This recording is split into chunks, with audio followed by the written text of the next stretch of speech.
Welcome to Uma's kitchen. வணக்கம். Welcome to Uma's kitchen. எல்லோரும் எப்படி இருக்கீங்க? நல்லா இருப்பீங்கன்னு நினைக்கிறேன். உங்கள் எல்லாருக்காகவும் என்னுடைய ப்ரேயர் என்றைக்குமே இருக்கும். இன்றைக்கி என்ன பார்க்கலான்னா, நானும் என்னுடைய பேத்தியும் டெல்லியிலேருந்து பாம்பேக்கு ஃப்ளைட்டில் வந்துட்டுருந்தோம். அப்போது ஏர்போர்ட்டில் டெல்லி ஏர்போர்ட்டில் ஃப்ளைட்டுக்காக வெயிட்டிங்கில் இருந்தோம். என்னோடய பேத்தியோட பேர் அவிகா. மீரான்னு சொல்லுவான், அவிகான்னு சொல்லுவான். அவளுக்கு 8.5லேருந்து 9 வயசுக்குள்ளே தான் ஆகுது. 4th படிக்கிறாள். அப்போ எனக்கு நடக்க முடியாததுனால நான் வீல் சேரில் தான் எப்போதும் வருவேன். அப்போ நான் சொன்னேன், உங்கள் மாமா இருந்தால் நிறைய வீடியோ எடுத்துருப்பாப்புல, என்னால் ஒன்றும் செய்ய முடியலையேன்னு சொன்னேன்.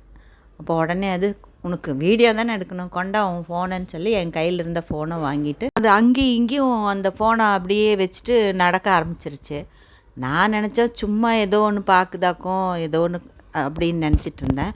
ஆனால் அதெல்லாம் வீடியோ ஷூட் பண்ணிகிட்ருக்குங்கிறத எனக்கு வீட்டுக்கு வந்த பிறகு தான் தெரியும். இப்போ நீங்கள் இதை பார்த்துட்ருக்கீங்கள, இதெல்லாமே அந்த குட்டி பாப்பா தான் எடுத்தது. 9 வயசு பாப்பா தான் ஃபுல்லாக எடுத்துச்சு. மேலே நாங்கள் பறந்துட்டுருக்கும்போதும் அப்படி தான், அது பாட்டுக்கு மேகத்தையெல்லாம் அப்படியே நிறைய அழகாக வீடியோ எடுத்துட்டு வீட்டில் வந்து காமிச்சிச்சு. நாங்கள் வந்த ஃப்ளைட் வந்து ஆகாஷா ஹேரில் தான் வந்தோம். இந்த ஃப்ளைட் வந்து புதுசாக லான்ச் பண்ணியிருக்கிறாங்க. நம்ம டிக்கெட் விலையும் கொஞ்சம் ரீசனபிளாக இருந்துச்சு. ஒரு டிக்கெட் 4000 ரூபா கிட்ட தான் வந்துச்சு. என்ன இது நல்ல புது ஃப்ளைட்டுங்களுக்கு ரொம்ப நீட்டாக இருக்குது. எங்களுடைய சீட்டு வந்து பேக் பின்னாடி இருந்துச்சு. ஆனால் எனக்கு அவ்வளோ தூரம் நடந்து போகிறதுக்கு கஷ்டம்னு சொல்லிவிட்டு எங்கள் பையன் வந்து ஒரு சீட்டுக்கு 400 ரூபா என்னமோ கொடுத்து, அப்படி 2 சீட்டுக்கும் 800 ரூபா கட்டி முன்னாடி வாங்கி கொடுத்தாப்புல. நான் முதல் சைடில் உட்காந்துட்டேன். இது வந்து விண்டோ சீட்டில் உட்காந்துருச்சு.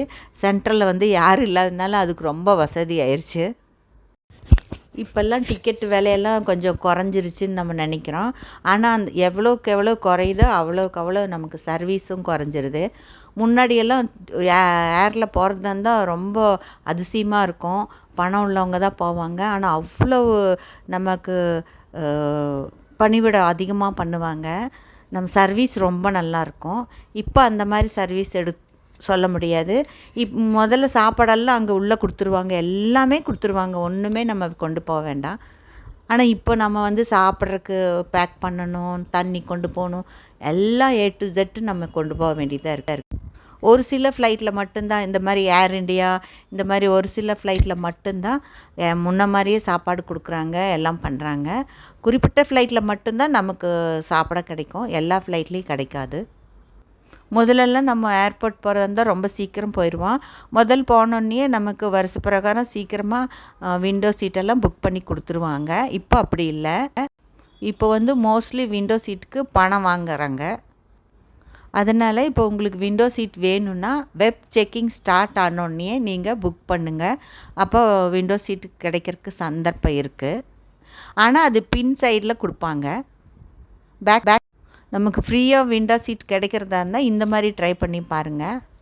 நம்ம டிக்கெட்டு கம்மியாக வாங்கிட்டு கடைசியில் இப்போ சீட்டுக்காக வேண்டி நம்ம முன்னாடி விண்டோ சீட்டுக்காக வேண்டி இப்படி பணம் செலவழிக்க வேண்டியதாக இருக்குது. நம்ம சேமிப்பு இதில் போயிடும்.